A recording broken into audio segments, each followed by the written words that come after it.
Enjoy your safe and happy lives before it is too late. The battles we fought were long and hard, just not to be consumed by rock and roll. Capitalismos, favorite boy child, we must apologize. Up in the rafters, a rope is a-dangling. Spots before the eyes of rock and roll. That's it. I didn't splice podcasting this time. I don't know. I just took the quote as is. Cells. I thought it was cool. Yeah, this one, I don't even have a... It's something about rock and roll, so it's probably a rock and roll song, is my guess. It's from a punk band, So active since the 80s, still active today. Black Flag. No. Different sort of punk. Punk ethos. Punk ethos. Lifetime? No. Lifetime. Mission of Burma. Mission of Burma. Mission of Burma. Yeah, but they don't have the attitude though. They're like real dense.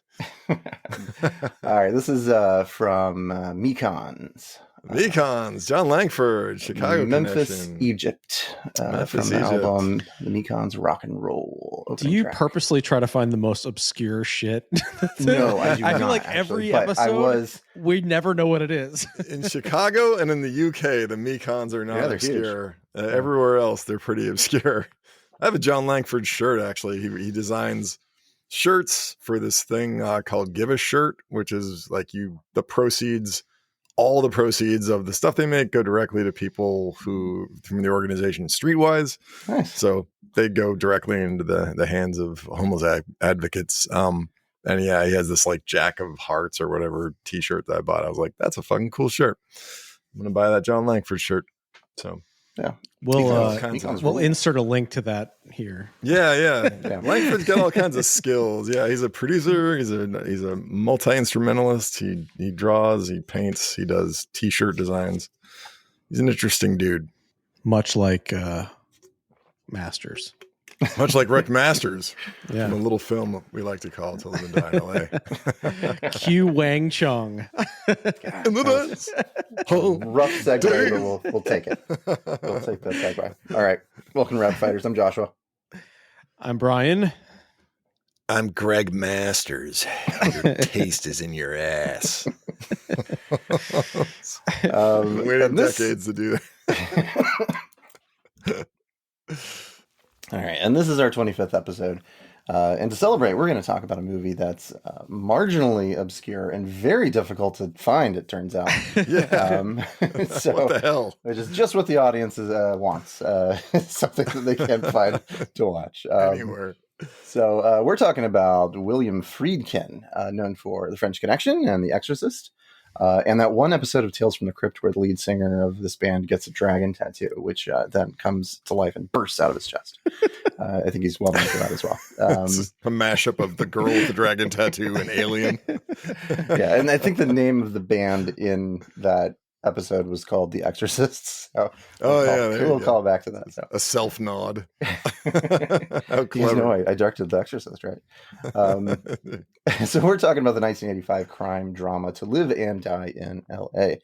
The film stars a very young, fresh, and sometimes fully nude Willem Dafoe as a master counterfeiter, and William Petersen as the thrill-seeking, rule-bending Secret Service agent who will stop at nothing to apprehend him. It also stars an also very young John Turturro as a counterfeit Bill Mule who gets caught in the act. He's got to kind of figure his way out. Michael Green as William Petersen's first partner, who is both too old for this shit and 2 days away from retirement. And so, Danny Glover stole his line. The audience can ascertain that he will live to a ripe old age. And then John Pankow as his second partner, who is kind of a wiener, similar to his character in Mad About You. And then similar guy. Except for all the murder and shit. Yeah. Oh, you know. And then Dean Stockwell as a young Saul Goodman type character. So I'm the one in the party here who had not seen this film before, and both Greg and Brian had recommended it and alluded to the end at the end of the last episode. This movie is high on our list because of its very memorable catchphrase, which Greg let us have again. I already broke it out. We're gonna hit a button every time we do it. I'm like the heavy drinker at the party who like he just breaks out a bottle of whiskey when everyone just first gets there and they're like, dude, slow down. Yeah. We just Let's got save here. that to the end. All right, so Greg, lay it on us. What is To Live and Die in LA all about? And how did you first come upon this movie and introduce it to the Rabbit Fighters? I either rented it from ye old video store in the fucking Middle Ages, or I saw it on cable or something. It's one of those movies that anytime it would come on, I would totally watch it. And the plot is basically a very fucking common plot. You know, there's a bad guy and he does bad things, and there's a good guy and the good guy's partner, and they're starting to try to zero in on the bad guy, and the aging partner who's 2 days from retirement gets murdered by the bad guy. And then the good guy's mission is kill the guy who killed my partner or bring him down or whatever by any means necessary. He was my partner and I'm going after friend, this apparently. son of a bitch. I'm going to bring him down. And that's basically the movie. There's, of course, the other trope of the young sort of by the books guy that gets assigned to him. You know, it's kind of a buddy cop movie, although they're not really buddies. You know, he's just like, hey, if you're going to be my partner, you're going to have to fucking put up with whatever I put you through because I'm a driven asshole and you're just going to have to deal with it. And the guy's like, yeah, okay. For some reason, that sounds great.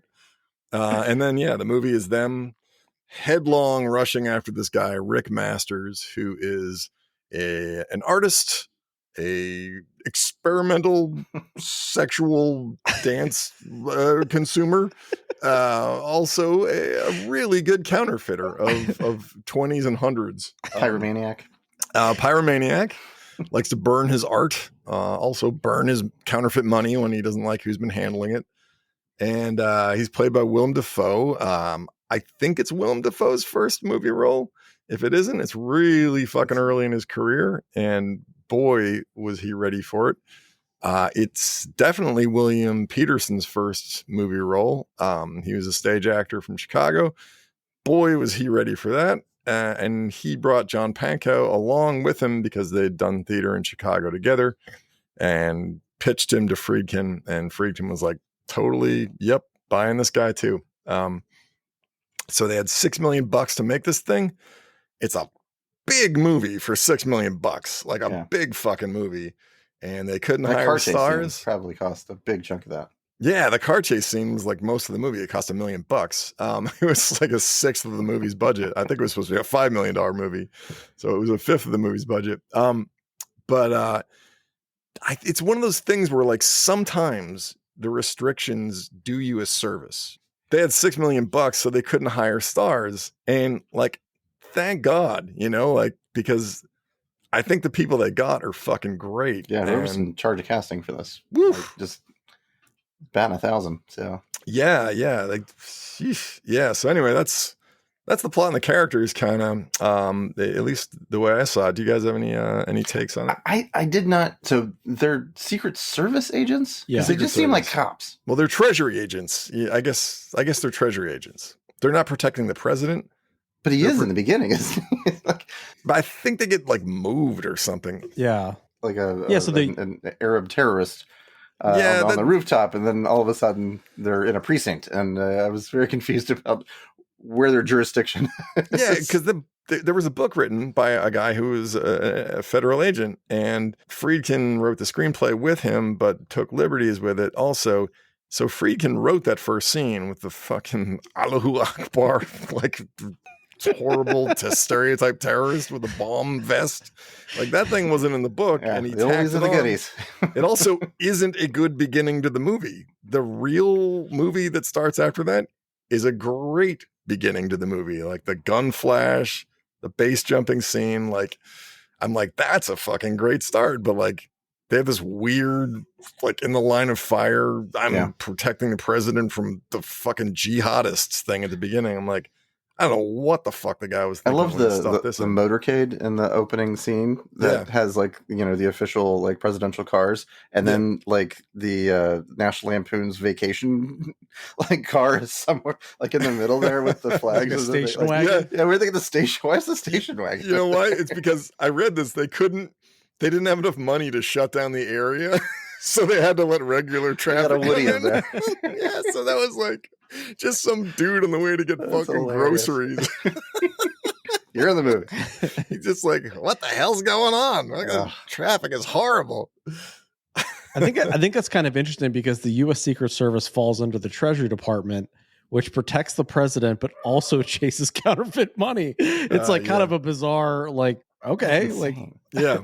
So I guess you just, you would think you'd be assigned to one or the other, but all of a sudden it's just like, right now there's some QAnon asshole out there listening. Like, I know, I've been telling you guys, it's all connected. And it's this U.S. Secret Service outside of D.C., so they're in like East L.A., which is kind of interesting. Yeah, way off campus. Yeah, no, and it's like you're the mayor of a small town where you have to handle everything. There's like no assistant mayor, there's no deputy, anything. You're like, and I also hammer in the traffic signs. Just do everything. So yeah, I don't get the beginning. The beginning scene's fucking dumb, and it's super racist, and it sets a shitty tone for the movie. He's got like 12 sticks of dynamite attached to him, and then a guy, his partner, comes from off the side of the building. Yeah, he climbs up like a fire escape, but he grabs him by the nuts and just pulls him backward, and then he explodes, and the next thing he's like, oh, my shoulder. The guy's like ow. You just took a blast like from 20 feet away. I got jihadist blood all over me. Damn. and then, let's go drinking and play cards. Yeah, then he gives the whole I'm too old for this shit. And like, what was the jihadist going to do? He was going to climb on the roof and he's going to jump off the side and like blow himself up on the side of the building to make a loud noise while Reagan's making a speech. I thought he was like trying to like gonna climb down and get in somehow and blow himself up. Just gonna knock on the window. Hello, let me in. Jihadist here. It wasn't really thought out. It is kind of like the Lethal Weapon thing where you got the one, you know, the off the cuff cop that's just gonna do all sorts of crazy shit, and the one that's kind of the straight laced guy scene where he's jumping off a bridge. Well, because in Lethal Weapon he like grabs a jumper and jumps off the building with him onto the boinging mat that they set up or whatever. Crib quite a bit from this. Yeah, Lethal Weapon came after this.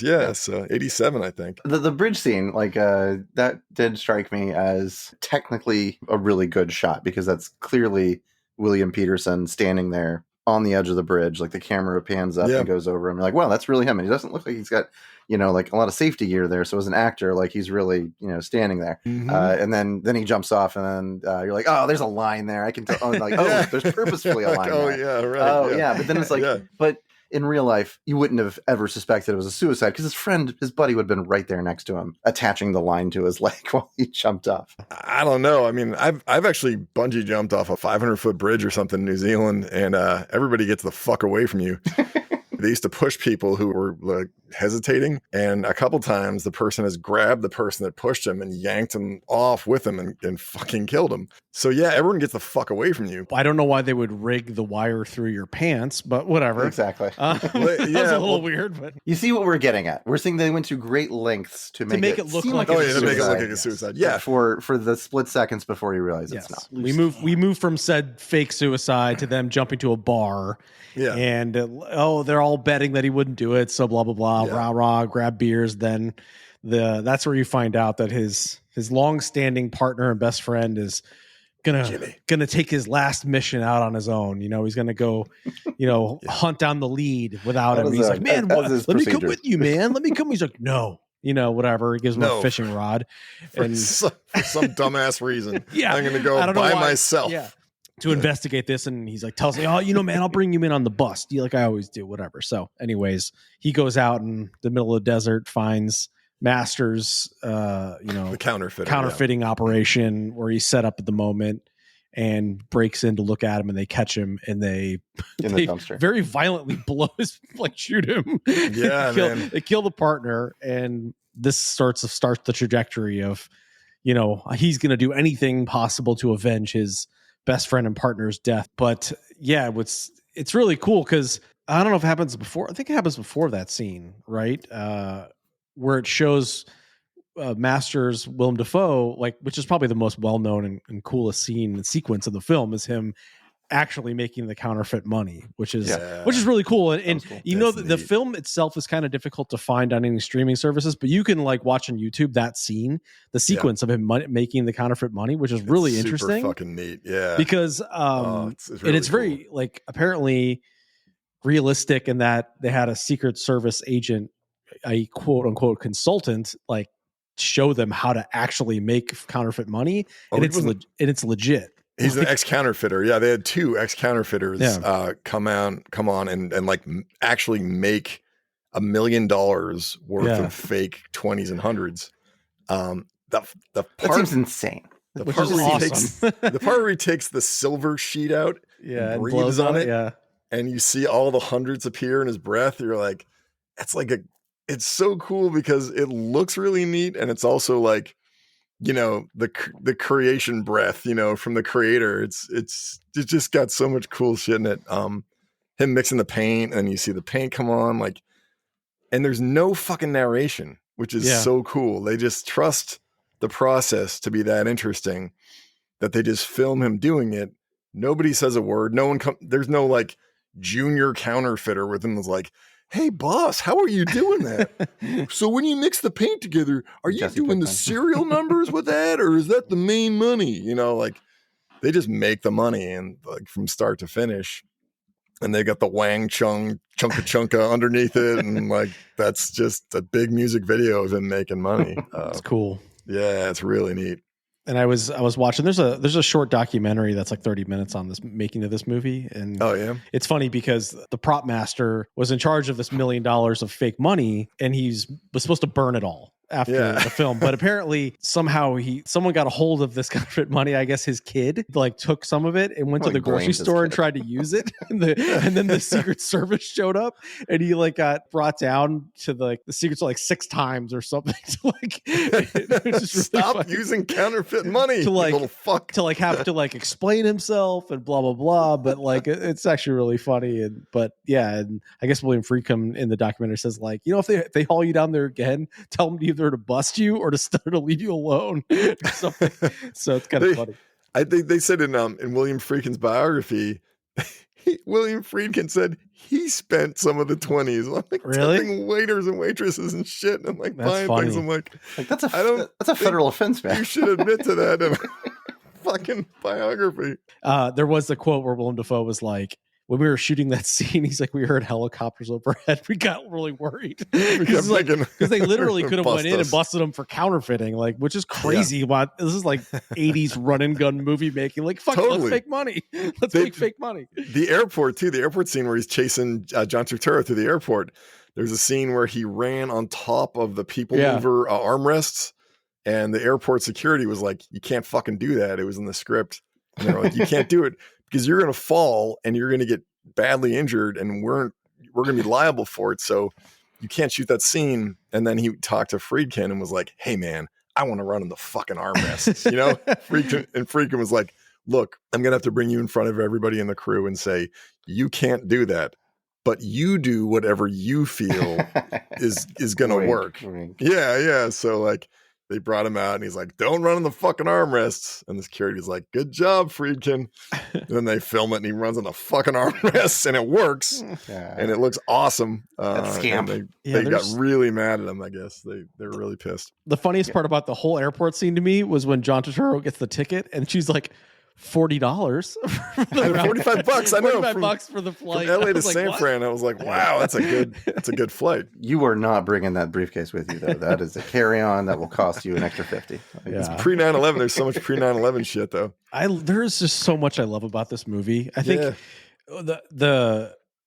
I love the noir feel, but it just has this great, gritty, grimy, it's so dirty cinematography to it. And there's even the little weird elements like the artistic edginess, which at the time seems very hokey now, but at the time, like there's all this like weird, like interpretive dance scenes, like makeup. Yeah, she's like a weird, like Dadaist artist or something. Yeah, odd cuts. he's making counterfeit money to then sell on the street to get money to fuel himself making art that he eventually just burns anyway. So it's like destroying it's just kind of this weird artistic arc that makes kind of sense. And you're like, all right, there's like nudity, but it's not. There's a lot of nudity. Yeah, but it's not like full nudity. Yeah, it's kind of tasteful, but also just like, did that need to be like, the two agents go and try to set up the buy to do like a hand in hand, the hand to hand with him, and he has to meet him at a gym, and they're just like, let's work out and talk about the set. I know.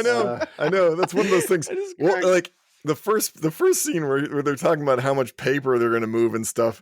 There are just these clowns like doing freeways behind them. I'm like, why don't you take this offline where there aren't a bunch of fucking morons that can hear your whole art, plan for counterfeiting money? You're like, yeah, you should have had it in like the sauna or whatever. Like they have the three of them in the sauna. And the nudity is funny because like the dudes get nude in this movie too. Yeah.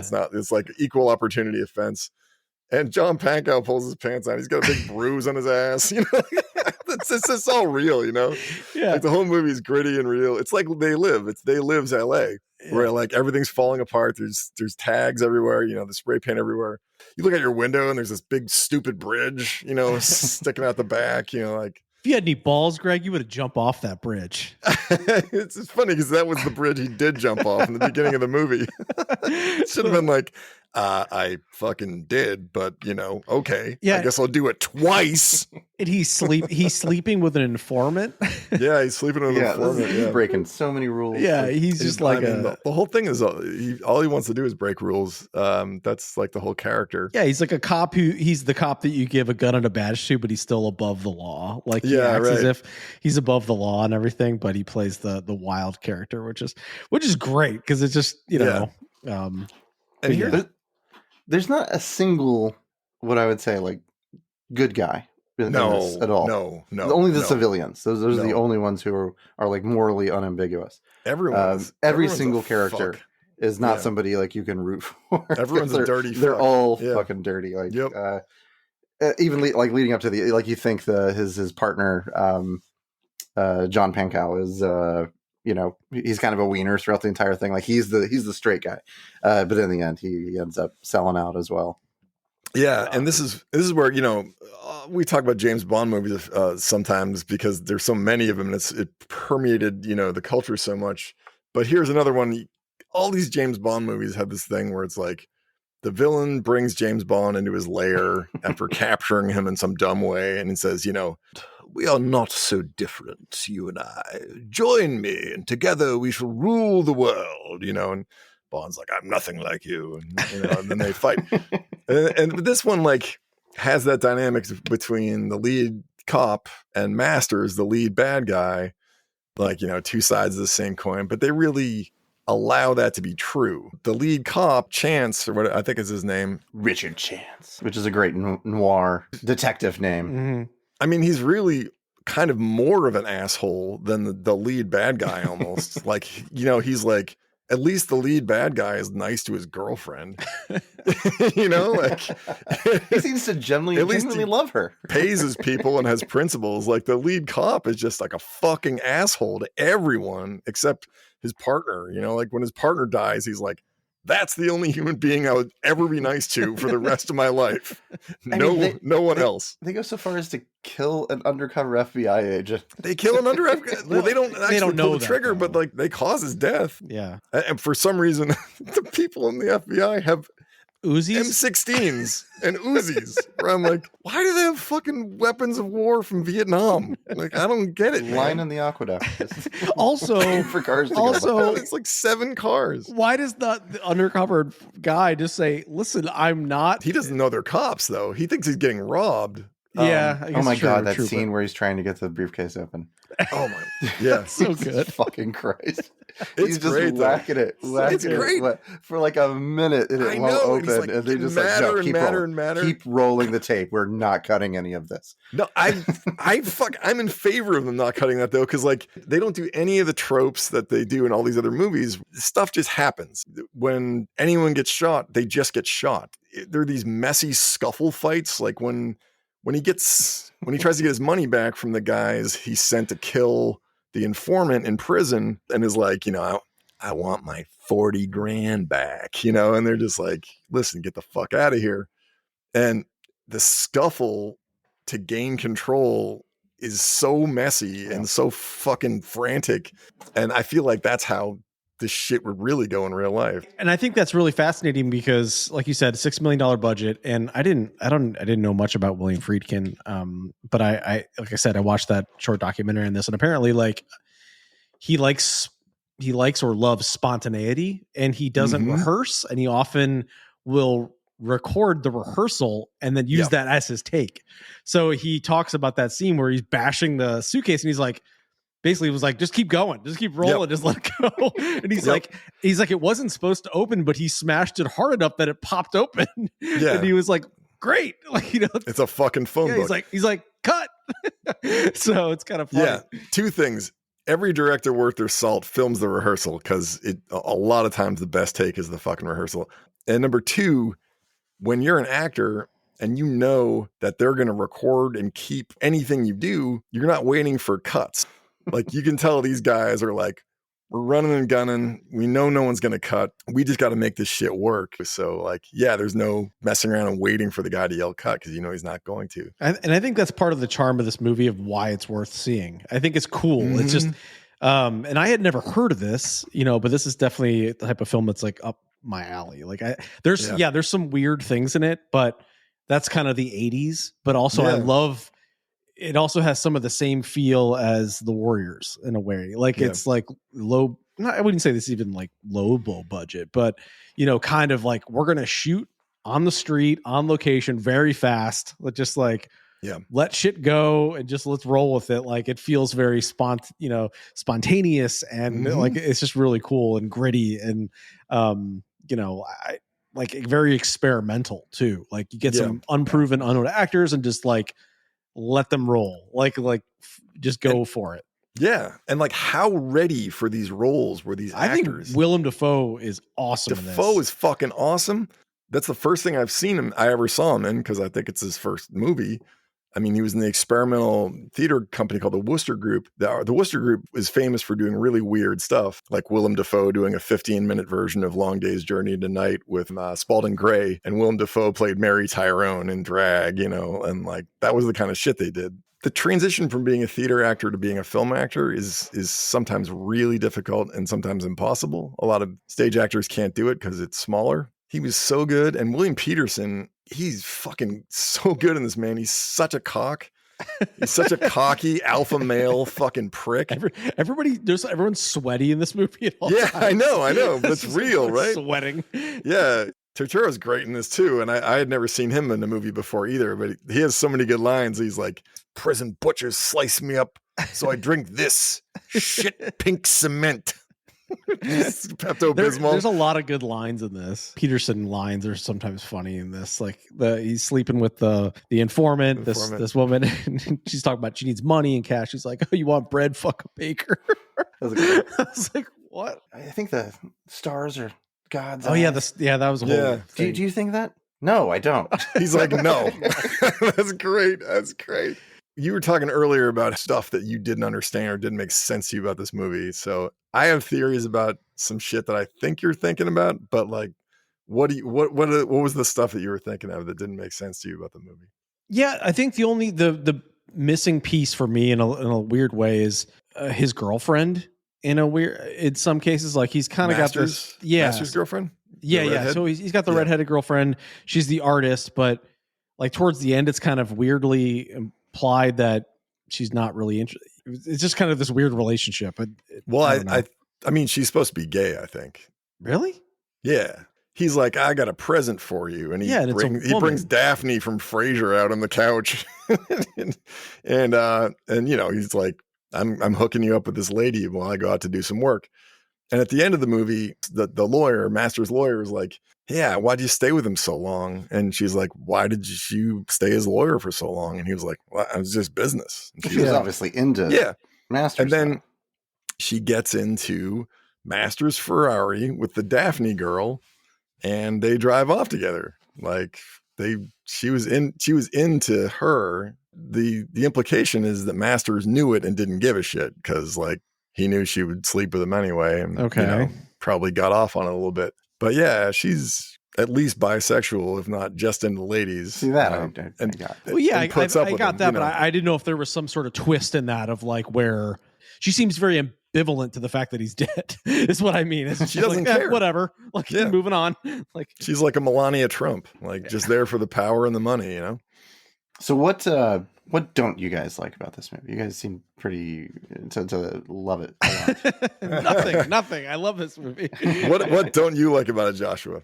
He's obviously a very talented director, and there's a lot that's in this that is very apparent. But it's a movie of dichotomies where there is simultaneously great execution with a low budget, and also really dumb stuff that he should have known better not to do. And the dialogue is one of them. There are some fantastic lines in here, and there are some really dumb lines in here that were clearly like, it makes you think of like your Swedish cousin who like speaks English really well, but it's not their first language, and so they come up with phrases that are just slightly off. And there's a few like where what is he like in a pig's ass? Like, no, who says in a pig's ass? Like, I get the sentiment behind it, but that's not a phrase. And there was another one. It was like Petersen's talking to his wiener friend, or his wiener partner, about trying to set up bend the rules a little bit more, and he's resistant to it. And he's like, you ain't shit on the streets. You understand that? You ain't got the nuts. You ain't got the nuts. Like, that's such a weird turn of phrase, and it's just barely off. And I think at another point he's like, I'll go blow your heart out or something like that. It's like, that's again so close, but kind of off. It makes me think of that scene where he's I think it's a judge or a lawyer or something. He's he leaves the room. Get back here. He's like, okay. He goes like, I had to watch that scene 2 times. It's so funny. Like, he's adamant about not giving him the permission to get John Turturro out of prison. Then look at the papers. No. Look at the papers. No, I'm out of here. Get back here. Get back here. Okay. Give me that. Gives it to him anyway. He's like, what? He's like, if I was one of your asshole cronies, you'd be spread eagle on the desk doing this thing for me. And he's like, come back here. Let me look at it again. But it's funny because he completely leaves it. It's just all of a sudden he just comes right back. It's funny. Yeah. Well, it's just so there's a lot that is there's a lot that's like, I think executed really well, and I think you guys have really spoken to that. It's, the actors that are in it are doing a fantastic job. But there's just weird stuff like that makes it hard for me to take it really seriously, because seeing what it's capable of, it's a movie of like, there's some gaps there, and like the final scene, not that's like spoil it for anybody, but when Willem Dafoe like gets it in the end, he's on fire. And he's been shot like 5 times, and yet he's standing there, arms over his head, going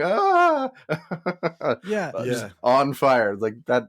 I mean, I think a little unrealistic. He could probably scream a lot if he was on fire. No, seriously, you'd be screaming on the floor though. I would also with 5 bullet wounds. I would have liked it, because I'm a purist with characters, right? Like, so Willem Dafoe, his character, Rick Masters, I think he wants to die the whole time. I don't think he cares. I think he's interested to know what his own death will be like. And I think he thinks about his own death all the time. I mean, because it explains why he knows these 2 guys are cops. The 2 guys who are buying counterfeit money from him. He knows they're cops. I love that one scene where he's like, "You're beautiful." And they leave, and he just starts cracking up because he's like, "I know you're fucking cops. This is hilarious to me." And he just wants to take 1 or 2 of them out before he gets killed. So I feel like when he gets immolated, when he gets covered in flame, there's a moment right before that where he gets shot in the stomach, and they zoom in on his eyes and they like light up, where he's just like, he has this like thrilled look in his eyes, like, oh, there it is. This is the thing that I've always wondered about. And I really wanted him to just, if they're going to burn him, just have him stand there and fucking burn and say nothing. You know what I mean? Like, I think that would have been.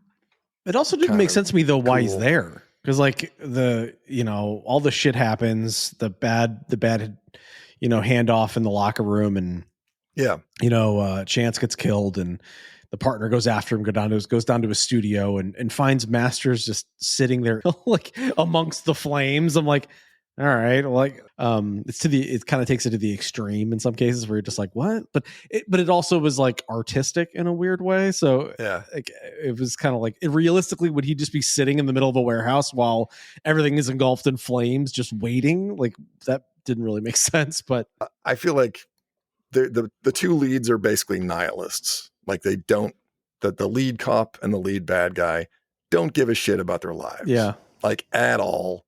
And the only thing that brings the meaning is the chase and their eventual deaths. Like, and in the original script, the lead cop doesn't die. He gets wounded and he gets carried off and then whatever, he gets reassigned or some shit. But Friedkin made the right choice, I think. Oh yeah. By having him get his fucking head blown off. And again, unceremoniously. Unceremoniously, totally. Yeah. Again, like everything else in this movie, they're not like, I waited a long time for this moment. Yeah. You're never going to get me. Yeah. And there's no stupid monologue or anything. The music didn't like raise. It didn't like, you know, like, oh, everyone stops and looks and like that didn't happen. Like just the guy shot in the head, hit the ground, continue the fight. The henchman who looks like evil Mr. Bean pulls the shotgun off the top of the fucking, you know, lockers and just blows his face off. You're like, damn, dude. And then, you know, John Pankow was like, I kind of love that scene where he's like, hey, talk to me. And he's clearly dead, you know, but he's just like, oh, fuck. And he's just like, you can't do this to me, man. You can't fucking do this. You're like, now what do I fucking do? I'm only here because of you and you're fucking dead. You know, I love that part because it all happens bang, bang, bang. And he's just dead. And that was great. Yeah, that was great. Carry on his fucking, you know, mission or whatever. But I mean, the whole last scene is two nihilists coming in contact with each other and they both end up dead. And like nobody mourns them. You know, I mean, they've set their lives up to be these empty husks of like revenge and like adrenaline, you know, their life has no meaning outside of a chase or a death. Yeah. You sort of know, especially with the car chase scene, like it's pretty clear that the chance or whoever is basically resigned himself that he's going to chase after this guy until he dies. Like, or he either gets killed or he kills him. And so he doesn't care either way. And, you know, he's just like, fuck it. Like, he's turned into Quint from Jaws. Yeah. Where he's like, I'm going to get that motherfucking shark or it's going to get me. Yeah, exactly. Or maybe both, but it's going to happen. Yeah. And apparently, Petersen did almost all the driving in that backward highway chase scene. And John Pankow really sat in the back of the car and shat his pants because he thought they were going to die over and over and over again. And Pankow said a couple years later, he talked to a real cop about high-speed chases. And the cop was like, hey, you know what? Your reactions are exactly what happens. We are shitting our pants in the car because we all think we're going to die. He's like, that was super real. So that cracked me up. Yeah, that car chase was something else. Unbelievable. Like it's up there. I think in terms of like movies with like great car chase scenes. Yeah. I'm struggling to think of another one other than like the Blues Brothers, which is a different kind of car chase scene. But this was much more realistic. And at the end of it, when the camera pulls out and it shows all the truck jackknives and it all kind of piles up there. I was just like, how did they coordinate? This looks like a real highway with real traffic, and yet you know it's not because it's Hollywood. But damn it looks real. They hired 900 cars. Jesus. To be fake commuters on the highway, and they attached a pickup truck to the back of the big rig to make it jackknife like that. Like that was, I think, the stunt director's idea, like a split second idea, and they were like, "Let's do it," and they did it. That like I did notice like specifically that truck there as it was jackknifing, and it crossed my mind like how did they actually choreograph that? But then another fun thing happened, and I paid attention to that. Another fun thing. yeah. But it's like the lead character, the lead cop, right after his partner gets killed, he just starts accumulating more and more wreckage as he goes in, and like there's some neat stuff that the director does that you don't have to do that lets you know that he's a good director. Like when Jimmy, the almost retired partner, gets murdered, and they come by 2 days later and they show them breaking into different rooms. And twice they show the Chance guy break a door in, and it's just this big, yawning, dark, empty room. And it's this kind of like weird little existential nod that like this guy's life is this big, empty fucking nothing, you know? And then he starts just accumulating more and more wreckage as he goes along. And that last scene on the highway where they have the truck and the cars and the fucked up people, and there's this giant buff guy getting out of his car for some reason with no shirt, but just like all the people's lives that are impacted by this guy's one fucking mission to get this one guy. And I love it when Pankow says to him, like, why don't you just go walk into his house and shoot him in the fucking face?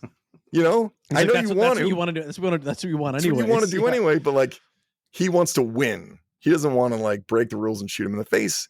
He wants to do it the cop way and win. You know, it's about winning and the adrenaline that comes with the chase. So yeah, all set to a great soundtrack by Wang Chung. A pulsing soundtrack of Wang Chung. I don't know how much how I feel about the whole turn at the end with Vukovich, where he becomes Chance, basically, like he takes on his role. And I was like, okay, that's a little out of place in a way, but like I get that he's crossed the threshold into the whole Breaking Bad thing, right? Like he's over the line now, and now he's dirty. And but yeah, then he's got the glasses and he's driving his truck, and he becomes the this next iteration. But I don't know. How did you feel about that? Like it kind of is a way to button it up, but also kind of slightly out of character because he plays such a kind of a little bit of a wet noodle until after,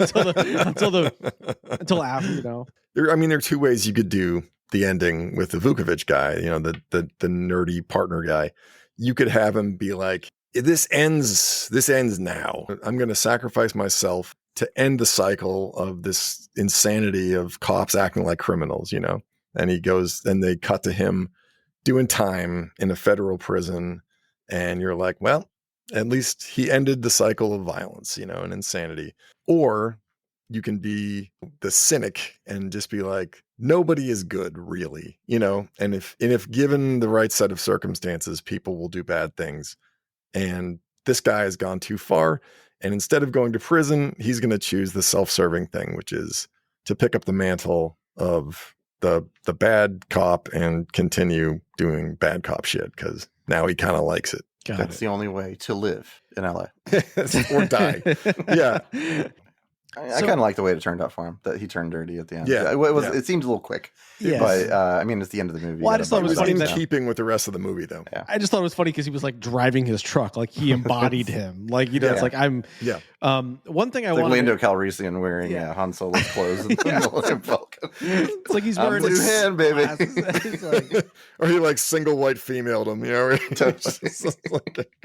One thing I was curious about when Masters dies, he does mention to Vukovich like, "Oh, you didn't take the deal." Was the lawyer in on it? He's like, I'll set you up with Masters to try to because I want to get out of representing this criminal, like I'll set him up and you guys get rid of him for me. Was it all just kind of a ruse in general, or did Masters get to him? The lawyer definitely set him up. When Pankow, Vukovich is like, how much would it cost for me to get your representation? Immediately, he's like $50,000 because he knows they have $50,000, and they can either go after Masters with the $50,000 that they stole, or they can go to him and give him the $50,000 and he can, flip him anyway. Stockwell actually, I think, is good in this movie. He's got a neat kind of role. He's really slippery. You can never pin him down. You never know what he thinks. You never know how he feels. He's neat. He's kind of a neat character.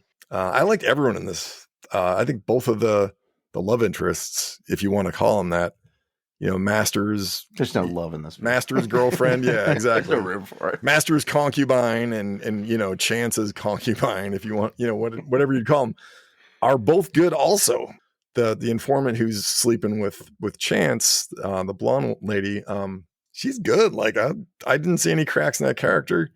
And Masters, girlfriend or whatever is just really good also. Like, and it's just interesting looking, and like they give her all kinds of weird artistic shit to do and she kind of pulls it off. Like kiss Willem Dafoe with his giant open mouth. now. Yeah. At that first scene, Acting. when they first show her, I thought she was a guy. Yeah, me too. And I was like, then I was like, oh wait, he's gay. And then it's like, oh no, she takes the makeup and the wig off, and you're like, oh, it's a woman. Like, but I rewound that though. I watched it again today. I rewound that, and they cut away. It's weird. It's the weirdest point in the movie, because I'm telling you, he walked up to a guy and made out with him, and then they reversed camera angled it.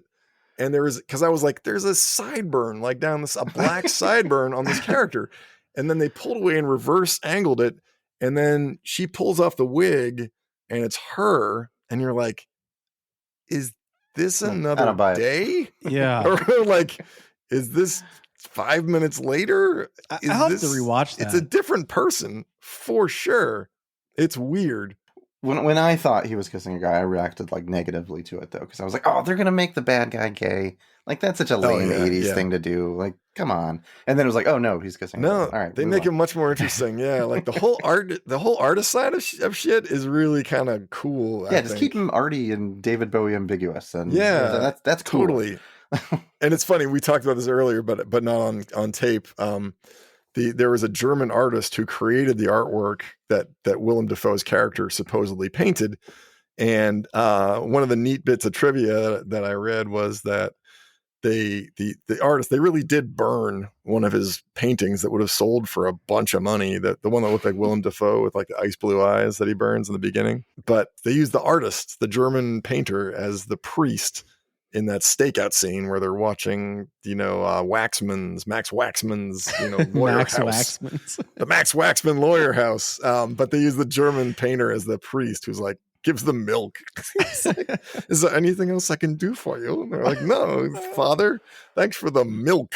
The blood of Christ tastes weird today, Father. We're gonna drink the shit out of this milk. I love that scene though, and that's the first scene I think you see Masters where they kind of pan down and it's Willem Dafoe's like close-up shot of his face, and you're like, my first reaction is like, holy shit, like how young he looks, and two, and then he turns and then he like lights the painting on fire. Then I'm like, well, why is he setting that on fire? Maybe he's just really into fire. He's like kind of a pyro. I just think it's cool. That's such a cool scene where the way his like costume is always very like he's wearing like all black, or he's wearing all white, or like, nothing. Oh, what's that? Monochrome, or nothing, or he's nude, I guess, or all butt. Yeah.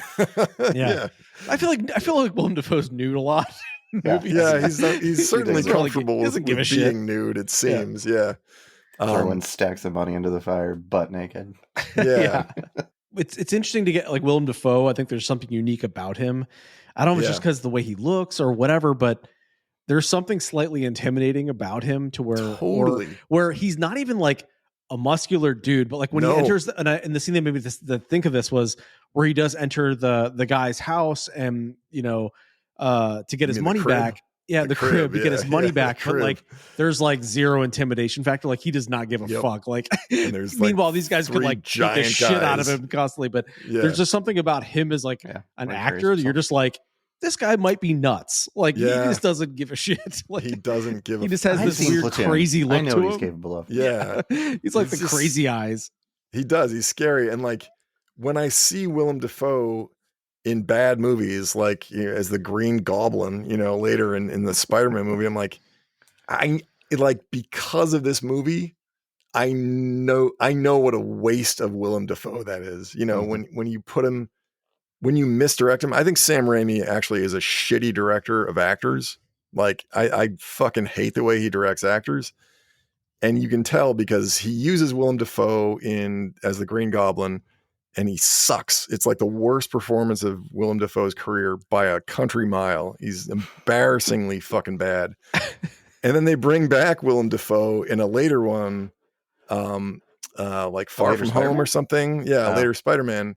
Because he's like a different dimension, version of the Green Goblin, and he's good. And I'm like, yep, same character, different director. Interesting. I haven't seen that. I saw the first one that you're talking about where he's bad in it, but I haven't seen the subsequent one. I think this is one of those films that you watch in like a film class. Like there's a lot like where there is, as Joshua was saying, like there's a lot of really very like dichotomy of really interesting stuff that you can do as a director with a small budget and run and gunning a movie, but also there's like some real big weird things in it, clunky parts. But I think the good overshadows the bad in the cases like that. Overall makes for like a really cool movie to me. But yeah, I think I could see this being kind of broken down in like a film class or something. But yeah, it's telling students like, hey, look, you know, if you have a committed vision for a movie and you have the right people, you can make a movie like this. You know, you can scrape together less money than you ever thought you need to scrape together and make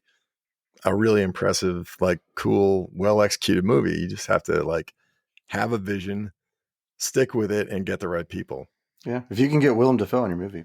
Yeah, well, I mean, like, but these people are out there. This is what I keep saying when we review these movies like Dune and stuff. You know, where you have these minor characters that are played by really famous people. Like, go out and find someone interesting that no one's ever seen before on screen and give them a job. And guess what? You're going to find people like William Petersen. You're going to find people like Willem Dafoe. You're going to find people like John Turturro, John Pankow. All these people were nobodies, you know, unless you did theater in Chicago. I mean, Greg, would you be committed enough to get butt naked and throw $1 million of fake money into the fireplace? Hell yes, man. I've done way weirder stuff for nothing. I've done way weirder stuff for $0. I've been on 6-foot stilts with fire wings, juggling fire in a square in Chicago for a Halloween show, and I got $0. No spoiler, but you did get stabbed in the dick by a pumpkin. I got stabbed in the dick by a pumpkin, although I made money for that damn thing. God, I truly cannot wait to see this film. We need to plug that film. Yes. Oh my God. Just the cast alone of that, but we should we'll save that for another episode. Save that for another maybe. All right, should we grade? Should we grade this sucker?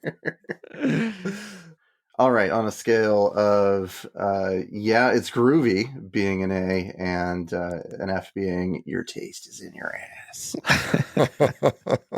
Which I have to say, I always thought you were doing Jack Nicholson when you were doing a quote. It's close. I do not have the world's finest Willem Dafoe impression, but you know, I do my best. 19th century Cameroon. Your taste is in your ass. Then he shoots him. him. Okay, so how are we rating this film? What are you gonna say, John? Let's go with you. I think so. Like I said, there's a lot that this movie has going for it, and I feel like this is probably a movie that is well respected in the cinema community. Yeah, not to belabor the point, but yeah, there's some cheesy stuff that I did not feel like was executed on the same level as the things that you can tell were executed really, really well and are the marks of like a great director and great actors and great writers. And so it's that difference that really just throws me for a loop, because I don't really know what to make of this. It's part art house. It's part like low budget, shoestring, just run and gun. But it's also, you know, there are scenes that like you could stand those up against a high budget blockbuster and barely tell the difference between the two. So it's a real mixed bag, but I got to give it a solid B, but only because if Willem Dafoe was not in it, I think it would be like in C territory. Like his star shines so bright, it elevates it so high that I feel like it gives a full sense of like how good it is. Like Willem Dafoe is fucking fantastic throughout this entire thing, and you take him out of it, William Petersen doesn't carry it. Dean Stockwell does not carry it.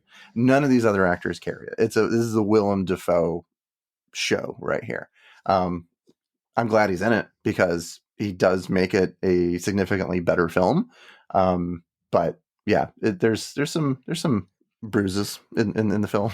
There's some ass bruises. Ass bruises. Ass bruises in the sauna of this film. Yeah, I give it a solid B.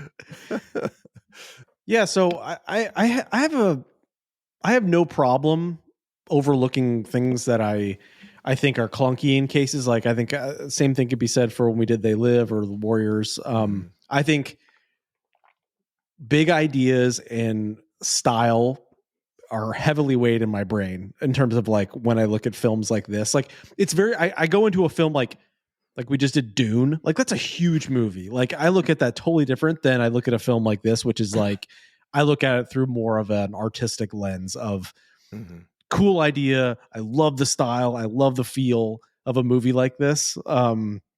You know, I mean, you know, it's not like it's some sort of like student film, right? I mean, he had $6 million and he had done The Exorcist. I mean, it's not like but he wanted to do it as an independent film, you know? So, when I look at it through the lens of that, and it's like, you know, the people he got to do it and everything like that, I just think to be able to pull off a car chase like that, and just doing the weird art house, the artistic troupe thing, and even the weird parts, I think are just really interesting in terms of the choices that were made and why. So I think, you know, I really, really enjoyed watching this a second time. I remember liking it the first time, but then watching it again, I had forgotten a lot, and I was like, yeah, I still love this thing. Like it's still great. I had totally forgotten about the weird beginning thing. Yeah, me too. Like I must have not cared at all about that. I was like, oh, I don't remember it starting like this. But I would give this. I want to give it an A, because I don't really care about the bad parts on this, because just has this cool feel to me. I think it's just a great movie. Like it just has so much coolness to it, and like the things that they actually were able to pull off makes it an A to me. Even though it's weirdly hard to find, impossible. Yeah, it was just bizarre. I don't know why. What the fuck is going on? Why is it like off the face of the earth? There's got to be a reason for that. I mean, because especially because his other films are accessible. Like, why is this that hard to go to a blockbuster? Like, what the fuck's going on here? Is there like a real murder committed in it, and now it's like a crime, a piece of evidence and a fucking crime? Well, I have no idea, but we couldn't stream it. Yeah. Gregory Masters, what do you? Yeah, man, I was really apprehensive about seeing this again, in you know, because a lot of movies from the 80s don't age well, and there's like all this racist, sexist, homophobic stuff in it, and you're like, oh shit, you know, it seemed normal in the 80s, and now it's ruined. So I was pretty worried about it, and the first scene I had totally forgotten about with the Allahu Akbar guy or whatever. And I was like, oh God, it is going to suck. You know, it is full of like racist bullshit. And then the movie rolls and I'm like, all right, this is the damn movie. You know, yeah, this is like good. Yeah, the movie's fucking good. I disagree with Joshua. I mean, I agree about Willem Dafoe being fucking great in this, and he is. I think William Petersen can carry this movie too. If they had a different villain, I think he's that good in this. He's a fucking live wire in this movie, man. Like he's just so ready to be in a movie. You can tell he's just eating this fucking thing up. Just the swagger, the, you know, attitude, the way he moves when he runs and everything. Like he's just such a cocky asshole motherfucker, you know, who doesn't give a fuck about anything.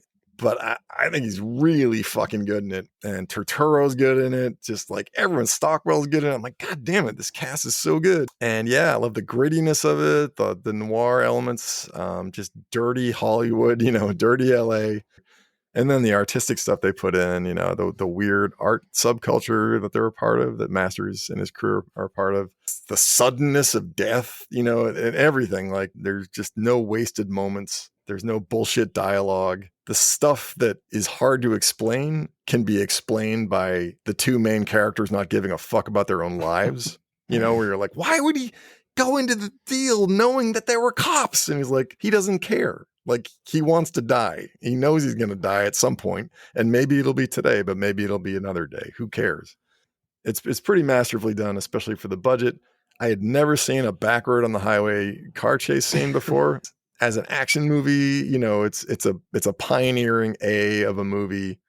As overall, it's probably a B for, you know, some inconsistencies and strange elements and shit that they couldn't pull off. Put together, it should equal a B plus, but I'm going to give it an A minus anyway, because it was ahead of its time. And like, how did he do that with the amount of money and time that he had to film this? How did they fucking do it? I don't know. And I'm kind of in awe of how they pulled it off. All right. So next week, what are we doing next time? Greg, you are picking. What's next week, man? There is a 90s artist called Grant Lee Buffalo. And this is a band that like flew way the fuck under the radar.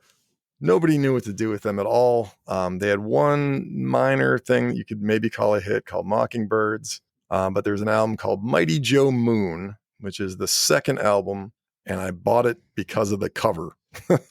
I just saw the cover in a music store, and I had read a review in like the DC City paper, a little tiny little blurb review. And I was like, I'm buying this thing without hearing a note of it, and we'll see how it is. Nice. And yeah, I think it's a fucking masterpiece. Well, all right. I love hearing, like, never even heard of these. Yeah, I was going to say, I've never even heard of this. So that's out of left field.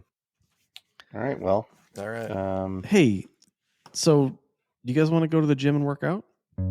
Let's talk about our counterfeiting scheme. Yeah, you guys want to go, draw up a caber while we do some, cable pulls?